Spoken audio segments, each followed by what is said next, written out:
Hey class, today we're going to talk about the women's suffrage of 1913. It was a catalyst for an increase in women's rights in subsequent years. This topic is relevant because it is an incredible example of how nonviolent protest can be extremely effective and cause change. I would like to start this lesson differently and see if you guys had any general questions on the topic. Who were the people organizing and leading the protest? There were many important people involved in organizing the protest. One of them was Alice Paul, who was a figurehead of the women's suffrage movement. Another one is Inez Milholland, who was a lawyer who rode a white horse and led the protest.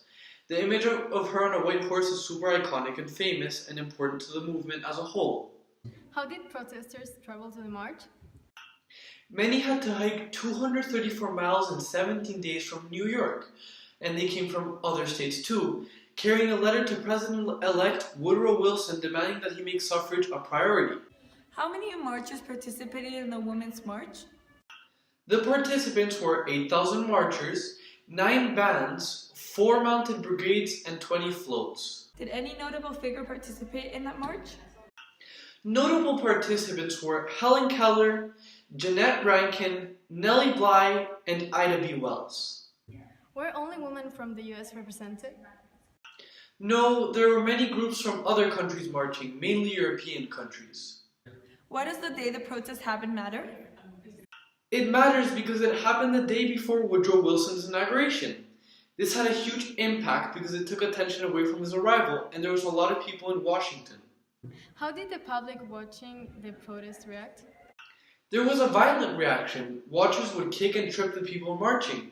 There was an ambulance constantly going between the protest and the hospital, and sometimes it was also blocked. What were the consequences of how the women marching were treated? It led to major news stories and congressional hearings with over 150 witnesses talking about their experiences, and it resulted in the firing of DC's superintendent of police. Why was it so relevant that they still talk about it today?